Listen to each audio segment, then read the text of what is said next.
Bonjour la famille, Madesi. Veuillez vous abonner et nous laisser un j'aime. Cela signifie beaucoup pour nous.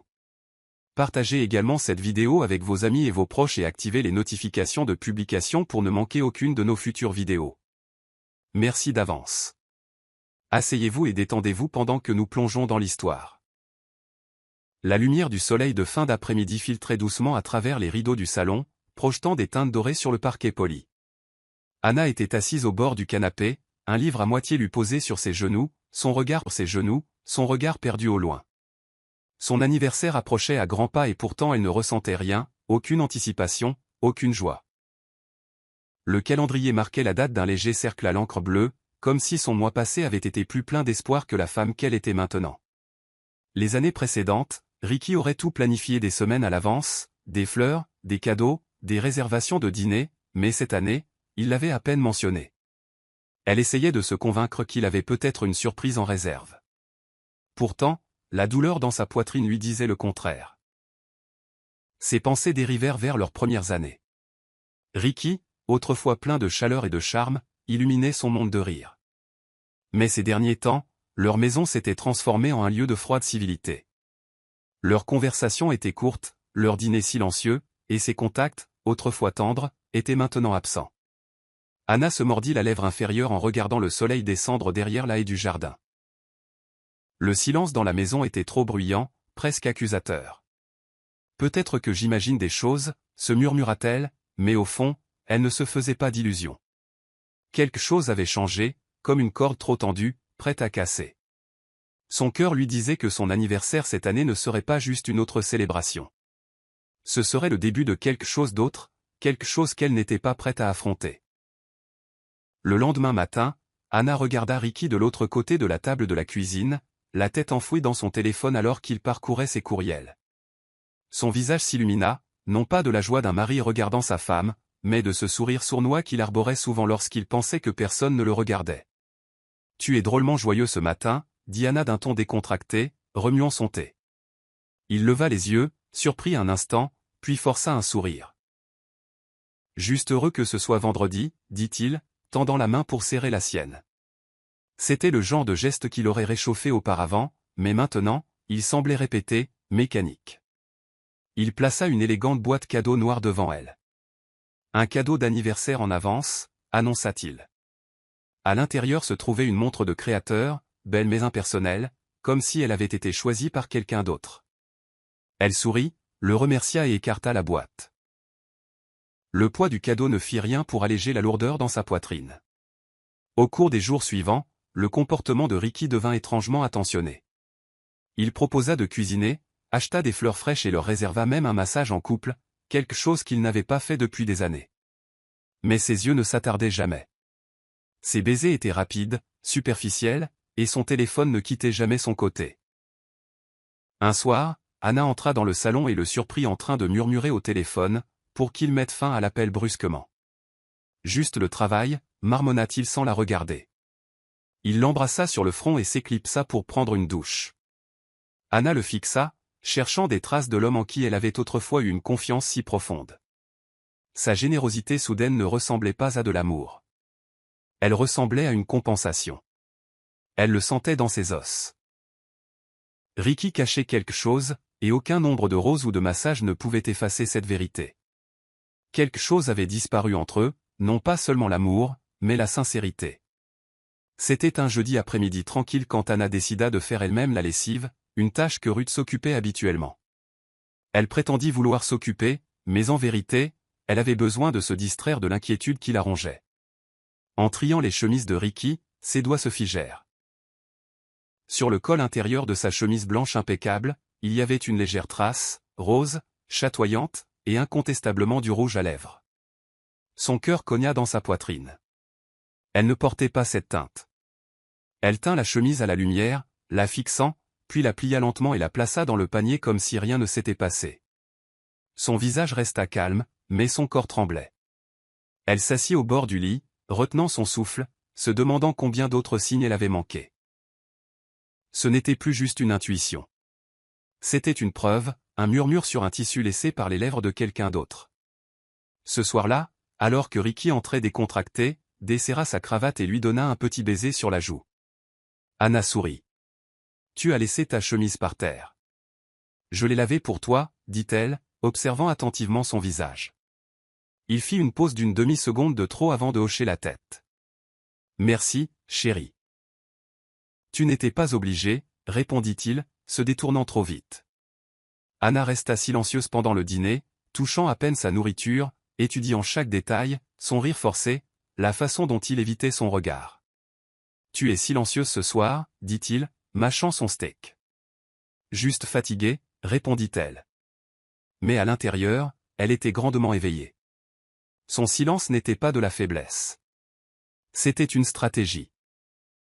Ce rouge à lèvres avait parlé plus fort que n'importe quelle confession ne le pourrait jamais.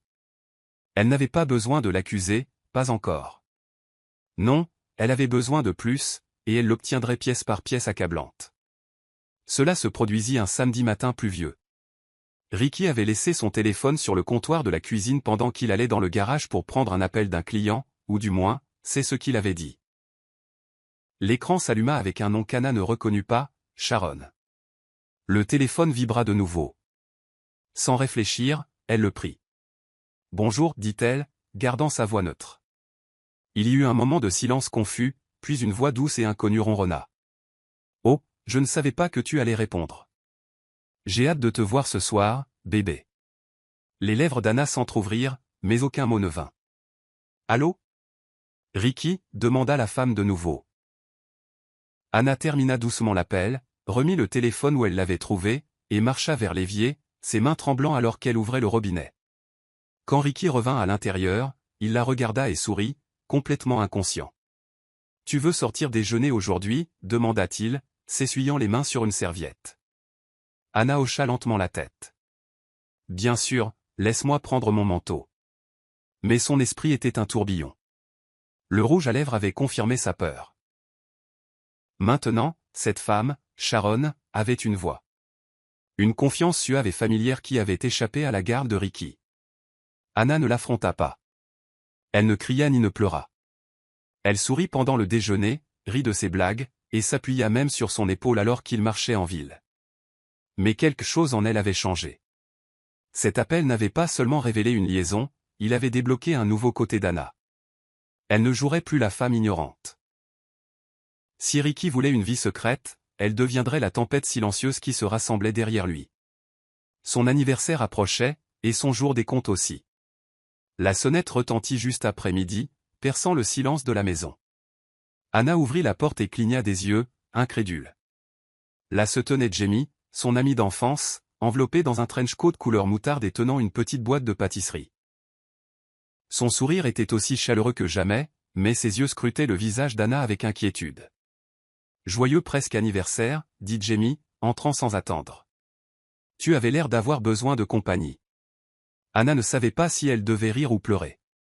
Elle n'avait dit à personne ce qui se passait, n'avait pas osé. Mais le poids des choses non dites devenait trop lourd à porter seule. Alors qu'elles étaient assises près de l'îlot de la cuisine, sirotant du thé et grignotant des croissants, Anna exhala enfin. « Quelque chose ne va pas, dit-elle doucement. Jamie inclina la tête. « Avec Ricky ?» Anna hocha la tête. « Il a changé. Il y a quelqu'un d'autre. » « Je le sais. » Jamie ne réagit pas par des halètements ou une pitié les yeux écarquillés. Au lieu de cela, elle tendit la main par-dessus le comptoir et serra celle d'Anna. « Dis le mot et je t'aiderai à creuser. » Tu n'as pas à traverser ça seule. La gorge d'Anna se serra. Cela faisait des années que quelqu'un ne lui avait pas offert ce genre de soutien inconditionnel. « Pas encore, » murmura-t-elle. « J'ai besoin de plus. Juste observe avec moi. Remarque ce que je vois. Aide-moi à rester clair. » Jamie hocha la tête, son regard stable. « Je reste quelques jours, si ça te va. Je suis venu pour ton anniversaire de toute façon. » Anna sourit faiblement. « Bien sûr, reste aussi longtemps que tu veux. » Alors qu'elles étaient assises en silence, regardant la pluie brumisée contre la fenêtre de la cuisine, Anna réalisa que la présence de Jamie était plus qu'un réconfort. C'était une armure. Avec Jamie près, elle pouvait garder son équilibre, même si le sol sous elle continuait de bouger. C'était tard le soir lorsque Ruth, la femme de ménage qui travaillait pour la famille d'Anna depuis que son père était en vie, hésita à la porte de la cuisine. Anna était en train de trier des factures lorsqu'elle remarqua la vieille femme qui s'attardait. « Ruth, demanda-t-elle doucement, tout va bien ?» Ruth jeta un coup d'œil par-dessus son épaule, puis entra et baissa la voix. « Madame, il y a quelque chose que je pense que vous devriez savoir, et je n'ai rien dit avant parce que je n'étais pas sûr que c'était à ma place. » Anna mit les papiers de côté. « Vas-y. » Ruth se tordit les mains, son visage ridé par le malaise. « Il y a environ 2 semaines, je suis allé à la blanchisserie. J'ai vu Monsieur Ricky là-bas, debout devant un café. Il n'était pas seul. Une jeune femme était avec lui. Elle l'a embrassé sur la joue en partant. Ce n'était pas juste des affaires. » La poitrine d'Anna se serra, mais son visage resta calme. Avait-elle des cheveux bouclés, des ongles rouges? Ruth cligna des yeux, surprise. « Oui, vous la connaissez. » Anna secoua la tête. « Pas vraiment, mais j'ai entendu sa voix. » Ruth se rapprocha. « Je n'étais pas sûr de devoir dire quoi que ce soit, mais je ne voulais pas que vous le découvriez plus tard et pensiez que je vous l'avais caché. » Anna lui prit la main, reconnaissante de la loyauté de Ruth. « Merci, Ruth. J'avais besoin de l'entendre de quelqu'un en qui j'ai confiance. » Alors que Ruth quittait la pièce, Anna resta assise en silence, absorbant la confirmation. Il n'y avait plus de doute. Sharon n'était pas juste une passade. Elle était assez audacieuse pour être vue avec Ricky en public, certaines qu'Anna était dans l'ignorance. Mais la vérité était qu'Anna observait discrètement, et maintenant, elle avait des yeux à ses côtés, Jamie et Ruth. Son armée était petite, mais solide. La guerre ne faisait que commencer. Les journées d'Anna devinrent des enquêtes silencieuses. Elle commença à enregistrer les heures de travail de Ricky, notant chaque fois qu'il prétendait avoir des réunions ou des échéances tardives. Chaque jour apportait un schéma, des appels qui arrivaient toujours à la même heure. Des nuits où sa chemise puait le parfum, et des week-ends où il partait tôt et revenait avec des excuses bidons. Jamie le remarqua aussi. « Il est négligent », murmura-t-elle un matin alors qu'elle regardait la voiture de Ricky quitter l'allée. « S'il doit mentir, le moins qu'il puisse faire est d'essayer un peu plus. » Anna esquissa un sourire fatigué. « Il ne pense pas que je fais attention. » C'est son erreur. Chaque fois que Ricky l'embrassait pour lui dire au revoir, Anna mémorisait l'heure. Chaque nuit où il rentrait à la maison, elle notait son humeur. Il construisait son dossier pour elle sans même s'en rendre compte. Un soir, Jamie s'assit à côté d'elle sur le canapé tandis qu'Anna feuilletait son petit carnet de cuir. « Tu as des horodatage, dit Jamie. Tu es sérieuse. » Anna hocha la tête, son expression vide. « Je dois tout savoir avant d'agir. Je ne l'affronterai pas sur des suppositions. Je veux une vérité indéniable. » Jamie s'adossa, impressionné. « Tu as toujours été la plus posée. J'aurais brûlé ses vêtements à l'heure actuelle. » Anna rit doucement, bien que ses yeux restent lointains. « Je veux plus que du feu. Je veux de la clarté. Je veux qu'il ressente ce que signifie être impuissant. » Jamie ne répondit pas, mais le regard dans ses yeux en disait long. Anna ne planifiait pas juste une confrontation. Elle se préparait à une transformation. Pendant des semaines, elle avait laissé la douleur s'asseoir tranquillement à ses côtés. Mais maintenant, c'était son pouvoir, et elle l'exercerait avec soin, délibérément, et sans avertissement. Anna ne s'était jamais considérée comme le genre de personne à suivre quelqu'un. Mais ce samedi après-midi-là, elle se retrouva au volant de sa voiture, suivant le SUV noir de Ricky alors qu'il tournait dans la ville. Elle garda ses distances, le cœur battant sous un manteau soigneusement repassé. Ses yeux fixés sur lui comme une chasseuse qui connaissait déjà sa proie. Jamie était assise à côté d'elle, inhabituellement silencieuse, la tension épaisse dans l'air. « Tu es sûr de ça ?» demanda-t-elle. Anna hocha la tête. « Je ne veux plus de théorie. Je veux des visages. » Elles suivirent Ricky à travers 2 feux de signalisation jusqu'à ce qu'il tourne dans un hôtel-boutique. Quelques instants plus tard, une femme apparut à ses côtés. Le souffle d'Anna se coupa. Elle était grande, frappante, avec une peau brune riche et des boucles enroulées qui rebondissaient alors qu'elle riait et touchait le bras de Ricky. Anna se pencha en avant dans son siège, observant la femme poser une main sur la poitrine de Ricky, intime, sans hâte. Puis ils entrèrent, inconscients d'avoir été vus. Jamie laissa échapper un lent soupir. Elle est audacieuse, dit-elle, ne faisant même pas semblant de le cacher.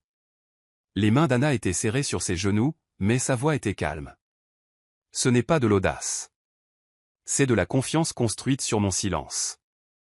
Elle étudia Sharon, maintenant gravée dans sa mémoire. La jeune femme avait un air d'aisance, c'est pas léger comme si elle appartenait au monde de Ricky plus qu'Anna ne l'avait jamais fait. J'ai toujours pensé que ça me ferait mal de la voir, murmura Anna, mais ça ne fait pas mal, pas comme je m'y attendais. Jamie la regarda. Quel effet ça fait? Anna fixa l'entrée de l'hôtel, comme si je venais de me réveiller d'un long sommeil. En partant, Anna ne regarda pas derrière elle. Elle n'en avait pas besoin. Elle avait vu tout ce qu'elle avait besoin de voir. Sharon n'était plus une voix ou une tache de rouge à lèvres. Elle était réelle, et Anna en avait fini d'être l'ombre silencieuse dans leur jeu.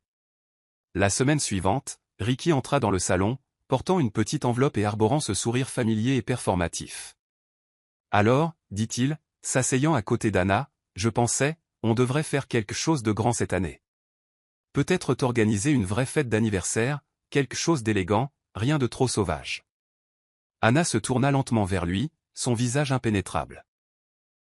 Une fête, hocha-t-il la tête, ses yeux allant des siens aux siens. J'ai déjà parlé à quelques personnes.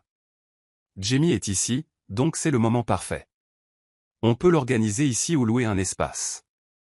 C'est toi qui vois. Anna l'étudia un instant, puis sourit. Ça a l'air charmant. À l'intérieur, son pouce accéléra, non pas de peur, mais de concentration.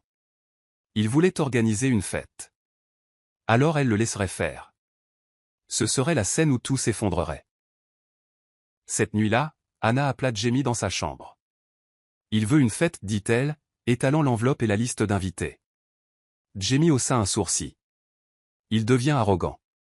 Anna ricana. Et c'est exactement à ce moment que les gens commencent à faire des erreurs. Elle marcha vers son bureau, ouvrit un tiroir et sortit le carnet de cuir qu'elle construisait comme un journal de guerre. S'il veut les lumières et la musique, j'apporterai les projecteurs. Jamie se pencha en avant. Qu'est-ce que tu prévois? Anna la regarda droit dans les yeux. Quelque chose de poétique, une fête qui se termine par de la clarté. Jamie ne posa pas d'autres questions. Elle savait que quoi qu'Anna prévoyait, ce n'était pas par méchanceté, c'était par survie, et peut-être d'une étrange manière calculée, par amour. Mais pas pour Ricky, pour elle-même. La livraison eut lieu 3 jours avant la fête. Ruth la porta dans la cuisine, les sourcils froncés. Madame, ceci a été laissé à la porte. Pas de note, pas de nom. Anna regarda l'élégante boîte blanche attachée par un ruban rose pâle. C'était magnifiquement fait, bords impeccables, écriture délicate sur une petite carte qui disait simplement « Joyeux anniversaire ». Son estomac se noua. Elle délia le ruban avec soin, ses instincts déjà en alerte maximale. À l'intérieur se trouvait un gâteau à 3 niveaux, finement décoré de roses en glaçage couleur blush et de perles comestibles. Anna ne le toucha pas. Elle le fixa longtemps, son silence déconcertant. La voix de Ruth brisa la quiétude. Vous pensez que ça vient d'elle? Anna exhala lentement. Qui d'autre enverrait un gâteau sans nom et s'attendrait quand même à ce que je le mange? Plus tard ce soir-là, Anna plaça délicatement le gâteau au fond du réfrigérateur, intact. Jamie s'appuya contre le comptoir de la cuisine, les bras croisés. Tu ne vas pas le jeter? Anna secoua la tête. Pas encore. Je veux d'abord savoir ce qu'il y a dedans. Jamie la regarda, inquiète. Tu penses qu'il est empoisonné?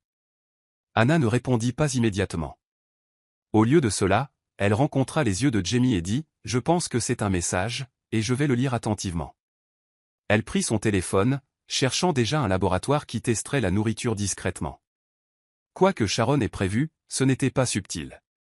Mais Anna n'avait pas peur.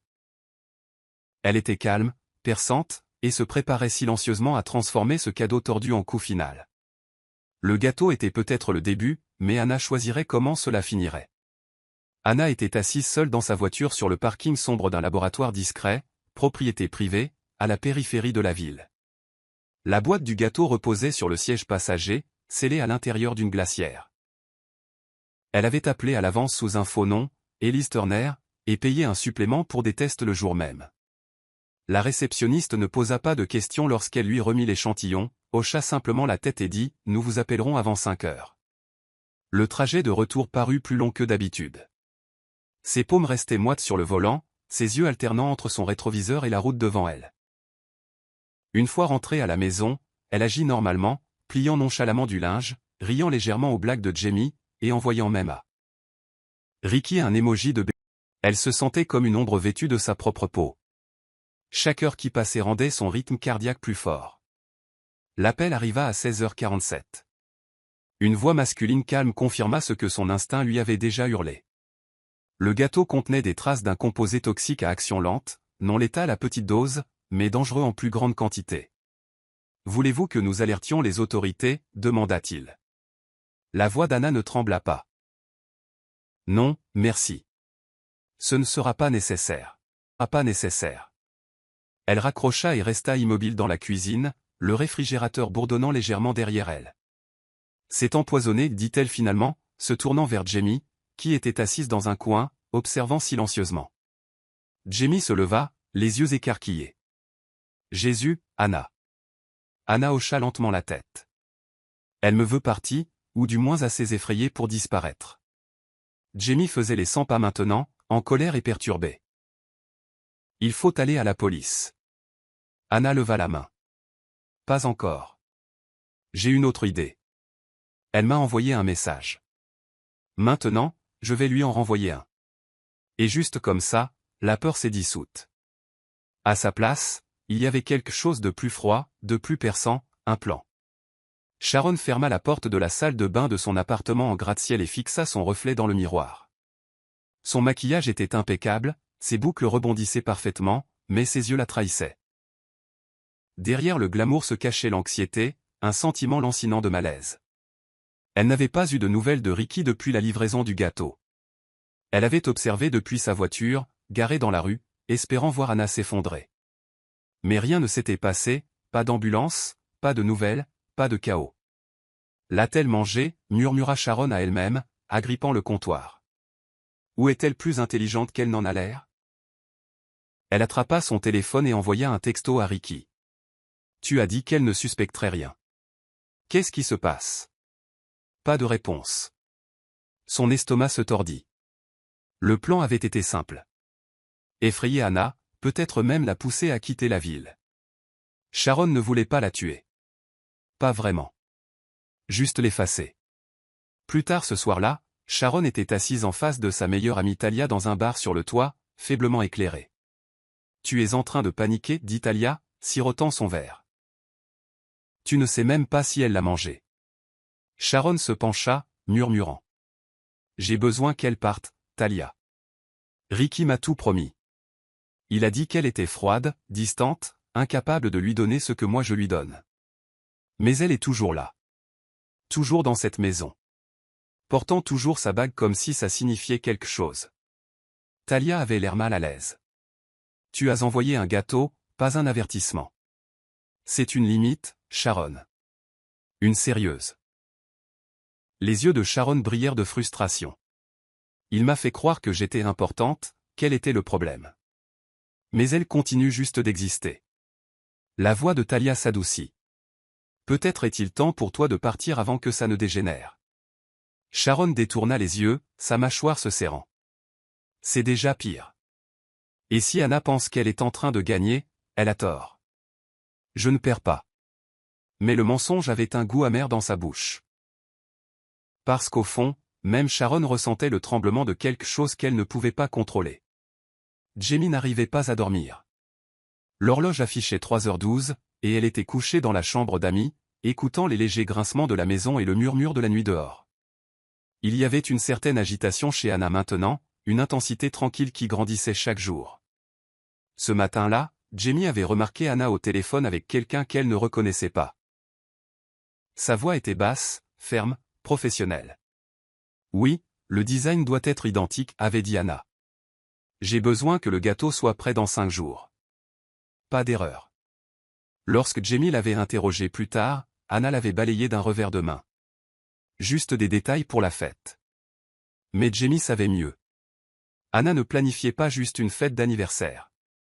Elle construisait quelque chose. Complotait quelque chose. Jamie entra dans la cuisine le lendemain matin et s'appuya contre le comptoir. « Quel est ton objectif, Anna? Tu vas les empoisonner en retour ?» Anna leva les yeux de sa tasse de thé, son expression impénétrable. « Non, je vais laisser la vérité faire le travail. » Jamie croisa les bras, exhalant bruyamment. « C'est dangereux. Ricky est infidèle, et Sharon est psychopathe. Et si quelque chose tourne mal? » Anna tendit la main vers une pile de papier et donna une page à Jamie. C'était un rapport de laboratoire, surligné, annoté.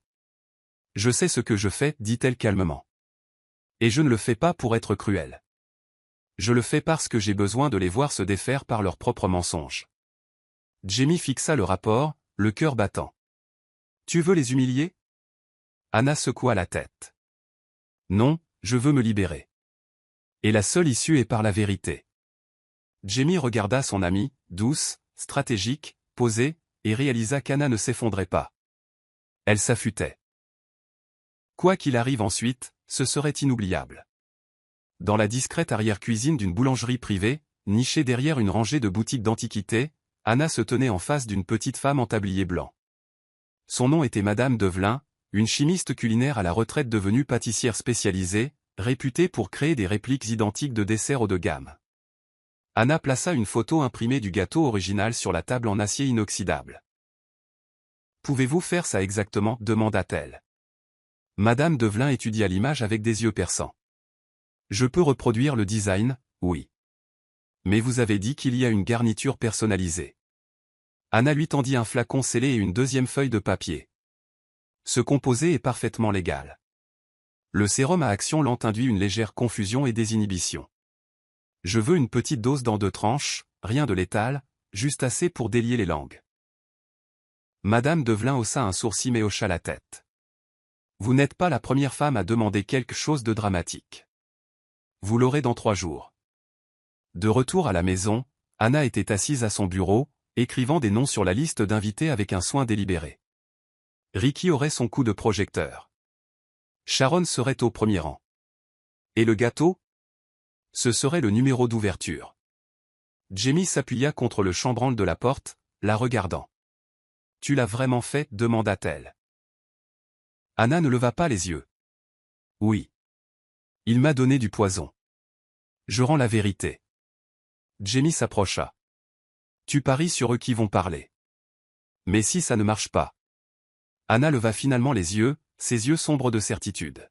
« Oh, ça marchera. Leur arrogance est plus bruyante que leur culpabilité. » Elle plia la liste et la glissa dans une enveloppe. « Ce n'est pas de la vengeance, Jamie. C'est de l'exposition. Je veux que les mensonges soient au grand jour, selon mes conditions. » Jamie siffla doucement. « Rappelle-moi de ne jamais te chercher des noises. » Anna sourit faiblement. « Tu ne le pourras jamais. » Et sur ce, le gâteau fut mis en route, non pas pour sucrer une célébration, mais pour déterrer un jour des comptes.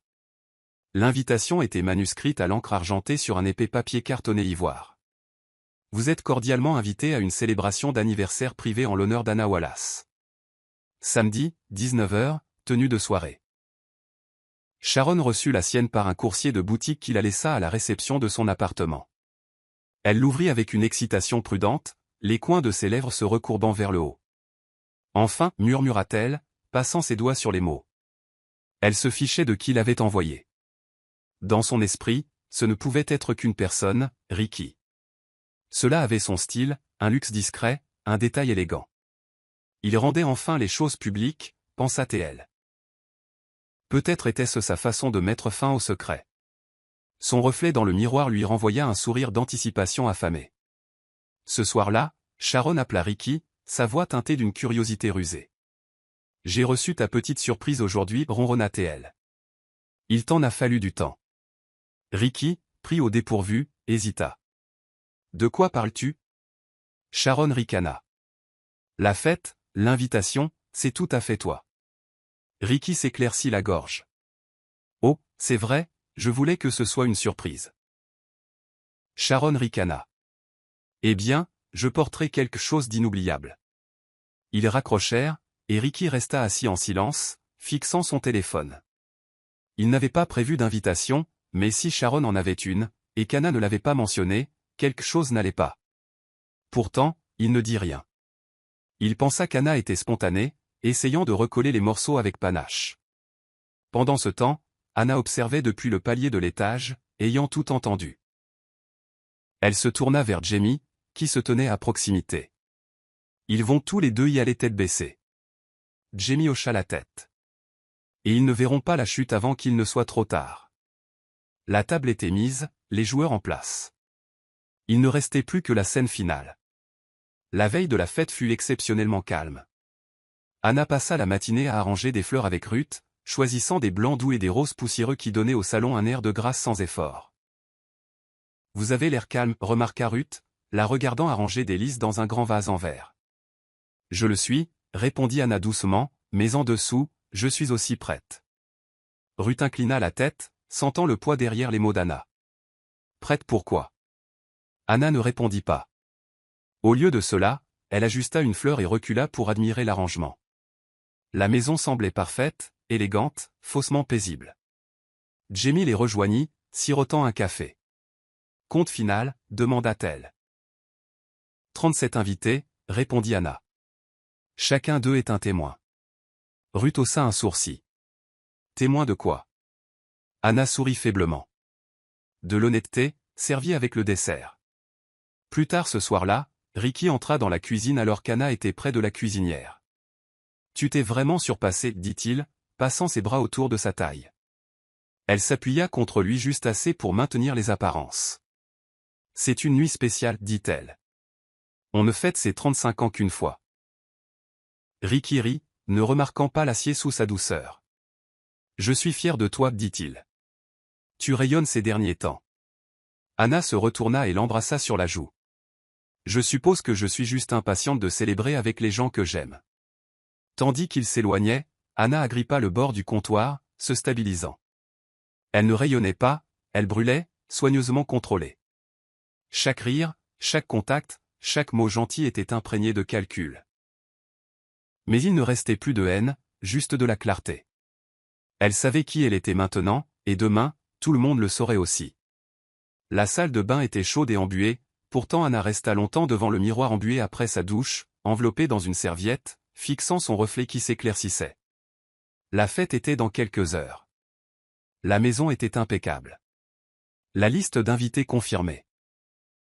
Le gâteau avait été livré et reposait tranquillement dans le réfrigérateur, innocent, beau et parfumé de vérité. Pourtant, elle sentit ses mains trembler. Ce n'était pas la peur de ce qui pourrait arriver, mais le poids de ce qu'elle était sur le point de déclencher. Elle attrapa sa brosse et commença à la passer lentement dans ses cheveux humides. « Tu n'es pas faible, murmura-t-elle à la femme dans le miroir. Tu n'as jamais été faible. Sa voix se brisa légèrement, mais elle ne tressaillit pas. Tu as laissé l'amour te rendre silencieuse. Ce soir, tu laisseras la clarté te rendre bruyante. Elle ouvrit le tiroir et sortit le discours qu'elle avait écrit des semaines auparavant. 3 pages soigneusement pliées, l'encre légèrement tachée de l'époque où elle avait pleuré dessus. Mais elle ne pleurait pas maintenant. En le lisant à voix haute, sa voix stable et basse, les mots ne lui semblaient plus étrangers. Ils lui semblaient familiers, comme la version d'elle-même qui avait été enfouie sous des années de compromis et de silence. Jamie se tenait dehors, derrière la porte de la salle de bain, écoutant son amie répéter.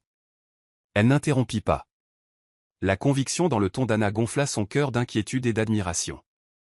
Quand Anna émergea enfin, vêtue d'une robe vert émeraude élégante et profonde qui épousait sa silhouette avec une puissance tranquille, Jamie exhala. « Prête ?» Anna la regarda dans les yeux. « J'étais prête. J'avais juste besoin du bonjour. » Et il était enfin arrivé. Les invités commencèrent à arriver à 19h précises, accueillis dans une maison faiblement éclairée qui sentait légèrement la lavande et la cannelle. L'atmosphère était chaleureuse, remplie de chandelles, de musique classique et de rires délicats. Ricky joua l'hôte charmant, se faufilant parmi la foule avec une aisance exercée, offrant du champagne et des compliments. Anna flotta parmi les invités comme une reine dans un palais bâti de grâce et d'acier. Chaque détail était parfait. Mais tous les regards se tournèrent lorsque Sharon franchit le seuil, frappante dans une robe de satin cramoisi, ses cheveux coiffés en vagues luxuriantes, ses talons claquant sur le sol de marbre comme une annonce. Elle tenait la tête haute, son sourire suffisant. Elle ne salua pas Anna immédiatement. Au lieu de cela, elle scruta la salle à la recherche de Ricky, croisant son regard à travers la foule. Il se raidit, mais le masqua rapidement d'un sourire et se dirigea vers elle. « Tu es venu, dit-il doucement. »« Bien sûr, ronronna Sharon. Je n'aurais manqué ça pour rien au monde. » Anna se tenait à quelques mètres de là, sirotant son vin et observant l'échange avec un calme impénétrable. Elle n'interrompit pas. Elle n'en avait pas besoin. Sharon s'avança d'un pas assuré après quelques minutes, son ton léger mais condescendant. « Joyeux anniversaire, Anna. Tu es radieuse. » Anna sourit poliment. « Merci, Sharon. Tu as l'air festive. » Sharon inclina la tête. « J'ai entendu dire que Ricky avait tout planifié lui-même. » Quel amour! Les yeux d'Anna brillèrent d'une lueur qui n'était pas de l'amusement. Il a certainement aidé. Il y avait de la tension derrière leur sourire, quelque chose de non dit qui crépitait comme de l'électricité statique dans l'air. Jamie apparut aux côtés d'Anna, lui tendant un nouveau verre. « Elle a apporté la tempête avec elle, » murmura-t-elle. « Bien, » répondit Anna. « J'ai apporté l'éclair. » Les invités se mélangèrent, inconscients du courant sous-jacent. Tout semblait toujours beau en surface, mais le courant sous la soirée commençait à changer. À mesure que la soirée avançait, les rires dansaient à travers les couloirs et les verres teintés en célébration. Ricky se tenait près de la cheminée, discutant avec deux associés, lorsque la voix d'Anna résonna doucement à travers la foule. « Tout le monde, si je puis avoir votre attention. » La salle se calma tandis qu'Anna se tenait au centre, une vision de composure, ses doigts délicatement enroulés autour d'un verre en cristal. Ricky se dirigea vers elle, son sourire plein de fierté. Sharon le suivit quelques secondes plus tard, se positionnant juste derrière eux. Anna leva son verre, sa voix stable mais chaleureuse. « Merci à tous d'être ici ce soir. Les anniversaires sont des choses étranges. Ils nous rappellent non seulement notre âge, mais aussi le chemin parcouru. » Il y eut une douce vague d'accord. « Et parfois, ajouta-t-elle, à quel point nous nous sommes éloignés de nous-mêmes. » Ruth apporta le gâteau comme sur commande, majestueux et élégant, identique à celui qui était arrivé autrefois avec de mauvaises intentions. Anna prit le couteau et coupa la première tranche avec précision. Ce gâteau, dit-elle, était un cadeau, un rappel que la douceur peut parfois cacher l'amertume. Elle tendit la première tranche à Ricky avec un sourire, à l'homme qui m'a un jour promis l'éternité, puis à Sharon, et à la femme qui m'a rappelé pourquoi j'étais prête à me battre. La salle devint silencieuse. Sharon accepta son assiette avec une expression confuse et légèrement suffisante. Ricky rit maladroitement. « Tu as toujours eu le sens du théâtre, dit-il. » Anna leva son verre de nouveau. « À la vérité, dit-elle simplement, et à ce qui suit. » Les verres se levèrent, le champagne coula, et à ce moment-là, le gâteau n'était plus juste un dessert. C'était le catalyseur, et il venait de prendre la première bouchée. Le changement fut subtil au début. Ricky commença à desserrer sa cravate, son sourire habituellement composé glissant lentement vers quelque chose d'irrégulier. Sharon, debout à proximité avec sa tranche de gâteau à moitié mangée à la main, cligna rapidement des yeux comme pour éclaircir sa vision. La salle bourdonnait de bavardages oisifs, inconsciente du changement tranquille qui se produisait au cœur de la fête. Anna se déplaçait parmi ses invités avec grâce, son sourire sans effort, mais ses yeux jetaient souvent un coup d'œil vers Ricky et Sharon. Elle le voyait, la légère rougeur sur leurs joues, les yeux flous, la façon dont leurs mots commençaient à ralentir. Le sérum faisait effet. Ce n'était pas magique. Il ne forçait pas les confessions. Il ne faisait que relâcher les inhibitions, juste assez pour que la vérité s'échappe par les fissures, et les fissures se formaient rapidement. Ricky chancela légèrement en s'appuyant contre le grand piano, riant plus fort que la blague ne le méritait. « Tu sais ce qui est drôle, dit-il, levant son verre et pointant vers Sharon. Elle n'était même pas censée l'envoyer, mais elle l'a fait quand même, a dit que ce serait une justice poétique. Je lui ai dit que c'était trop. » Plusieurs invités se tournèrent pour regarder. Sharon se figea, les yeux écarquillés. « Ricky, murmura-t-elle sèchement, tais-toi, mais il l'écarta d'un geste et regarda directement Anna. « Elle pensait vraiment que tu allais le manger, chérie. Je ne pensais pas que tu le ferais. Tu es intelligente comme ça. » Le silence tomba sur le cercle le plus proche. Les yeux de Jamie se rétrécirent. Ruth se tenait au bord de la pièce, serrant un plateau si fort que ses jointures blanchissaient. Les lèvres de Sharon tremblaient. « Tu n'étais pas censé le dire à qui que ce soit, siffla-t-elle. Ricky, maintenant rougi et aux yeux vitreux, cligna lentement des yeux devant elle. « Je suppose que j'ai oublié. » La salle, autrefois éclairée par la musique et le charme, commençait à pourrir par le centre. « Vous avez empoisonné un gâteau » murmura quelqu'un bruyamment de la foule. Une onde d'horreur déferla dans la pièce. Sharon regarda autour d'elle, soudainement exposée. Sa posture confiante se flétrit tandis que la vérité s'installait comme de la fumée autour d'elle. « Non, non, ce n'était pas comme ça », claqua-t-elle, sa voix se brisant. « C'était juste, ce n'était pas censé être dangereux. Juste une frayeur. » Ricky rit de nouveau, une pointe d'amertume dans son ton. C'est ce qu'elle a dit. Juste une frayeur. Mais tu aurais dû voir à quel point elle était sérieuse quand elle l'a remis, comme une femme signant une note de mort. Sharon se tourna vers lui, les yeux écarquillés. Tu as dit que tu me protégerais. Ricky haussa les épaules, sirotant son verre. Eh bien, tu as dit que tu m'aimais. Et nous avons tous les deux menti, n'est-ce pas? Anna s'avança, son ton calme. Mais perçant. C'est que je ne m'en rendrai pas compte? Sharon ouvrit la bouche, puis la referma, vaincue. Pourquoi n'as-tu pas appelé la police? Demanda quelqu'un d'autre. Les yeux d'Anna balayèrent la foule.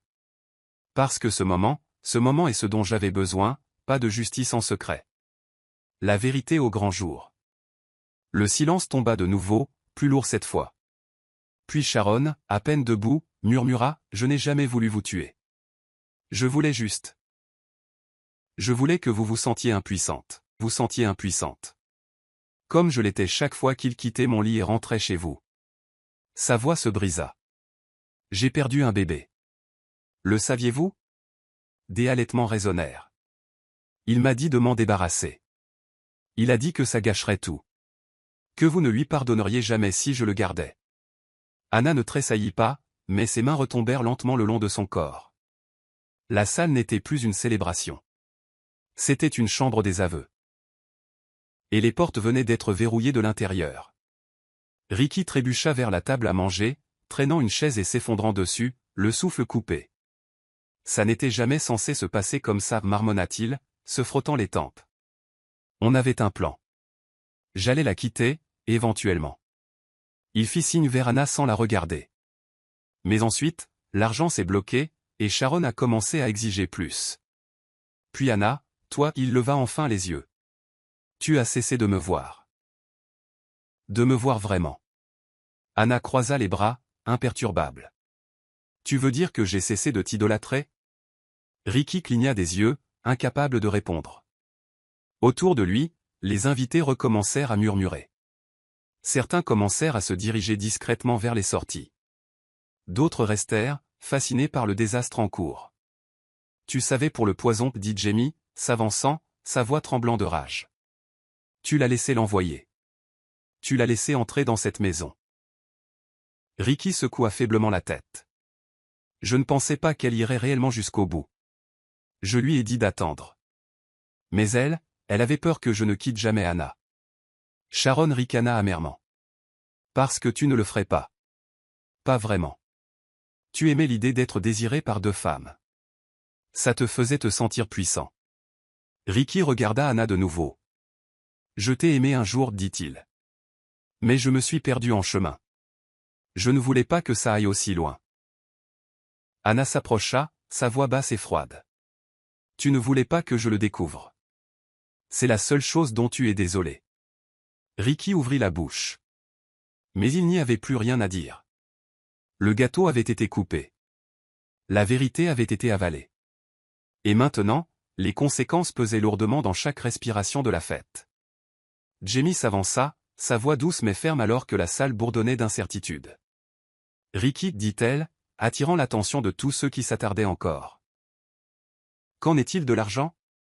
Il fronça les sourcils, confus. Quel argent? Jamie leva une enveloppe de papier craft qu'elle avait glissée du bureau d'Anna plus tôt cette semaine. Les comptes de l'entreprise. Tes retraits. Les virements offshore. Tu pensais que personne ne l'avait remarqué, n'est-ce pas? Les yeux de Ricky dardaient vers l'enveloppe comme si elle contenait une bombe vivante. Je consolidais des actifs, bégaya-t-il. Temporaire. Juste pour protéger nos intérêts.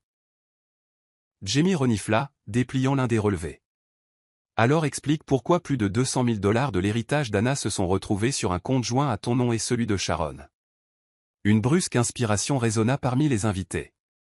La tête de Sharon s'inclina vers Ricky. Son expression se tordit d'incrédulité. Tu as utilisé mon oncle, siffla-t-elle. Es-tu fou? Ricky semblait acculé, la sueur perlant sur son front. Je pensais pouvoir arranger ça avant que quelqu'un ne le remarque, marmonna-t-il. Tu demandais de l'aide pour ta boutique, et j'ai juste redirigé certains fonds. Anna, les bras croisés, le regarda avec quelque chose de plus froid que la rage, de la déception. Tu as volé l'héritage de mon père, dit-elle doucement. De l'argent destiné à notre avenir. Pour une famille que nous n'avons jamais eue parce que tu étais trop occupé à en construire une en secret. Les lèvres de Ricky s'entr'ouvrirent, mais aucune excuse ne suffisait. Le silence dans la salle sembla définitif, comme un verdict déjà rendu. Ruth, qui avait observé l'effondrement en silence, s'avança finalement, sa voix tremblant légèrement. Anna, il y a autre chose. Elle tendit la main dans la poche de son tablier et en sortit un document plié, ses mains tremblant en le lui tendant. Les sourcils d'Anna se froncèrent en l'ouvrant. La salle se tut de nouveau. Qu'est-ce que c'est? Demanda-t-elle. Ruth détourna les yeux. Un acte de propriété terrienne. Je l'ai trouvé dans le tiroir du bureau il y a 3 mois, mais je ne comprenais pas ce que ça signifiait. Jusqu'à maintenant. Jamie jeta un coup d'œil par-dessus l'épaule d'Anna, sa bouche se crispa. Les terres de ton père à OYO. Elles ont été vendues. Les doigts d'Anna se serrèrent autour de la page. Vendues, répéta-t-elle, stupéfaite. Sans mon consentement, hocha Ruth solennellement. J'ai entendu Ricky au téléphone une fois, disant à quelqu'un que les signatures étaient réglées. Je ne savais pas ce qu'il voulait dire, pas avant maintenant. Anna se tourna vers Ricky, le papier tremblant dans sa main. Tu as falsifié ma signature? Le visage de Ricky s'effondra. Ce n'était pas comme ça, dit-il faiblement. Les terres ne rapportaient rien. Elles restaient juste là, et nous avions besoin de capital pour l'expansion de Sharon. Je prévoyais de les racheter. Sharon le regarda comme s'il avait fait pousser des cornes. Tu as vendu des terres ancestrales pour moi, murmura-t-elle, horrifiée. La voix d'Anna baissa en un murmure. Ces terres étaient le dernier vestige de mon père qui me restait, et tu l'as jeté comme de la petite monnaie. Ricky enfouit son visage dans ses mains, et personne ne s'approcha pour le réconforter, car à ce moment-là, il devint clair que ces trahisons n'étaient pas accidentelles. Elles étaient calculées. Et maintenant, les cendres d'un héritage gisaient aux pieds d'Anna. La salle était étrangement silencieuse quand Sharon brisa le silence, sa voix à peine audible. Tu veux savoir pourquoi j'ai pété les plombs, dit-elle, ne regardant personne. Pourquoi j'ai envoyé ce gâteau? Anna ne répondit pas, ni la foule. Sharon prit une respiration tremblante. J'étais enceinte. L'année dernière. L'enfant de Ricky. Un murmure balaya les invités. Ricky tressaillit mais ne parla pas. Sharon rit amèrement.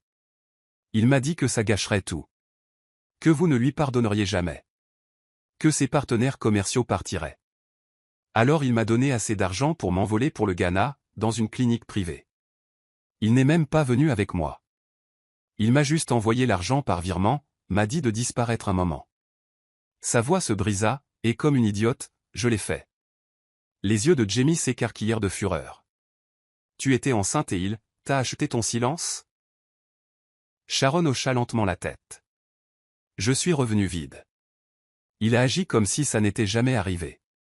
Il a juste repris là où nous en étions, comme si je n'avais rien perdu. Comme si je n'avais pas d'importance. Et puis il a dit qu'il n'était pas prêt à quitter Anna. Qu'elle méritait du temps. Que je devais être patiente.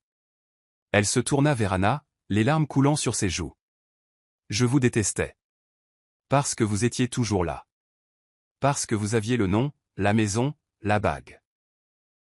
Mais je vois maintenant qu'il nous a détruites toutes les deux. Et il nous a fait nous blâmer mutuellement. L'expression d'Anna ne changea pas. Mais quelque chose s'adoucit dans ses yeux. Pas le pardon, pas encore, mais la reconnaissance. Parce que sous tout le chaos, il y avait une vérité indéniable. Elles étaient toutes deux victimes du même homme. La différence était qu'Anna avait finalement choisi de ne pas en rester une. Anna se tenait au cœur de la célébration ruinée. Le lustre vacillant au-dessus projetant des reflets dorés sur la foule maintenant sombre. Sa voix, lorsqu'elle parla enfin, était douce, comme une berceuse portant des vérités perçantes. « Je tiens à vous remercier tous d'être venus ce soir, commença-t-elle, son ton inébranlable. Je suis désolé que ce ne soit pas la fête que vous attendiez. Mais pour moi, c'est exactement ce qu'il fallait. » Elle regarda directement Ricky, puis Sharon. Pendant des années, j'ai vécu dans un monde soigneusement construit d'agréments et de sacrifices. Je portais la loyauté comme une couronne et le silence comme une armure. Mais ce soir, je dépose les deux. Un silence s'installa tandis que ces mots s'enfonçaient, épais de grâce et de finalité. Ce n'était pas seulement mon anniversaire, c'était mon éveil.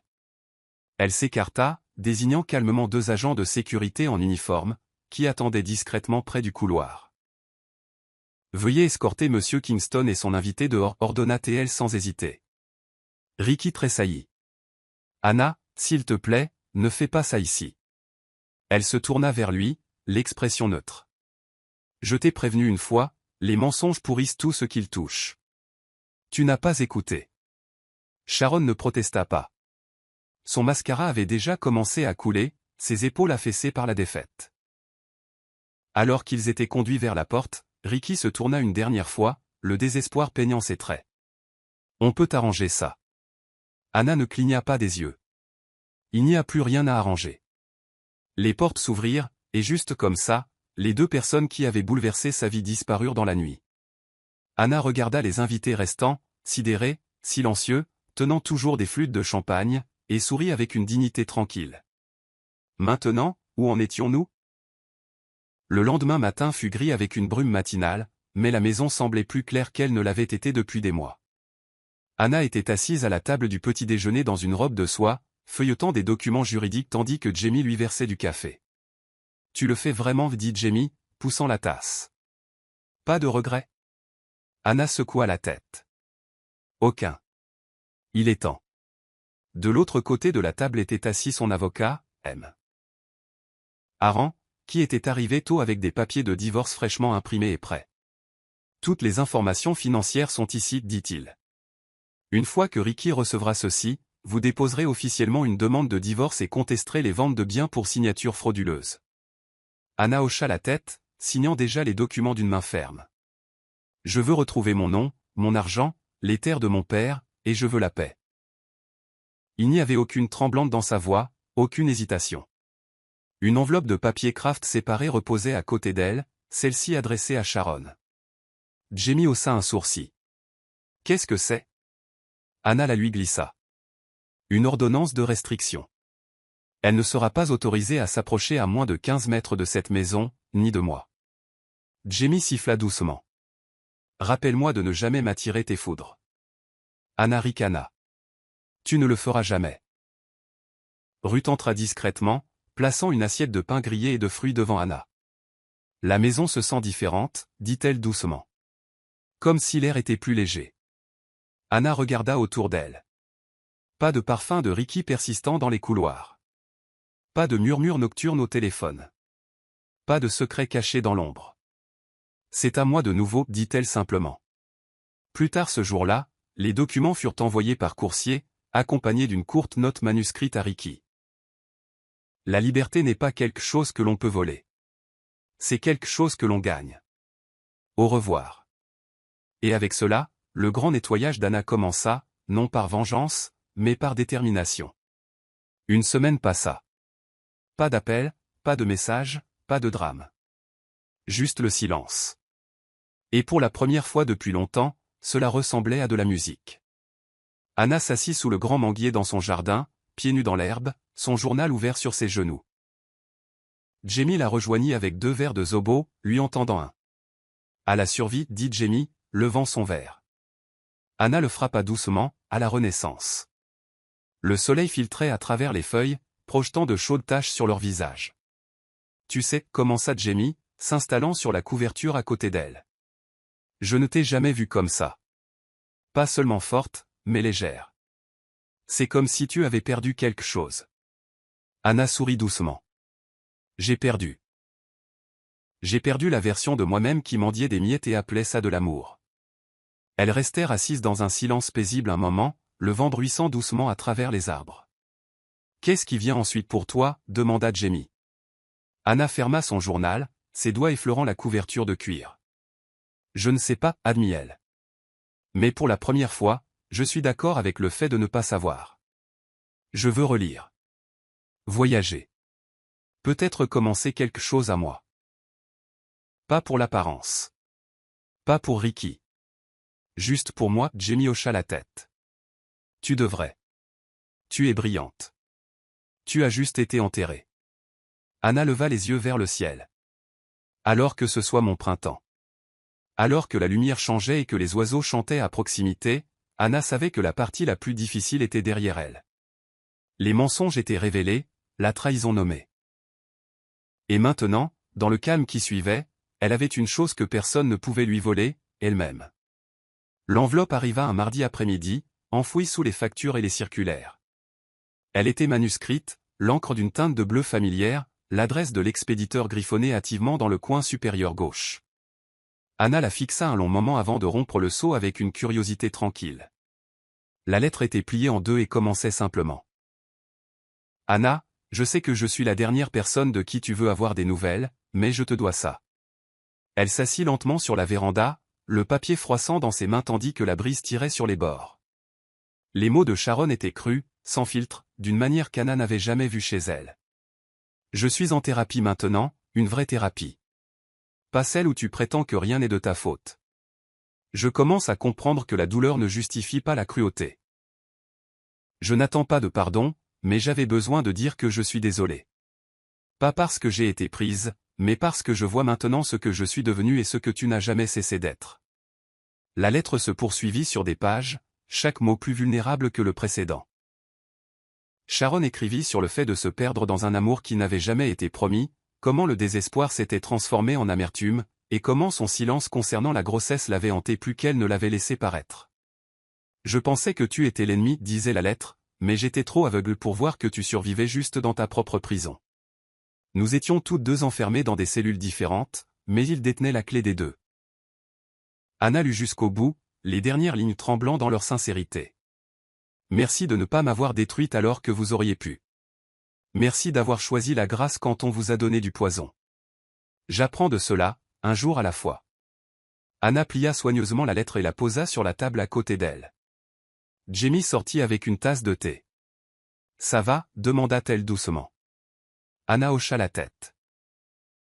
Elle apprend à respirer à nouveau, et j'apprends à lâcher prise, pas de fureur, pas de ressentiment, juste une libération tranquille.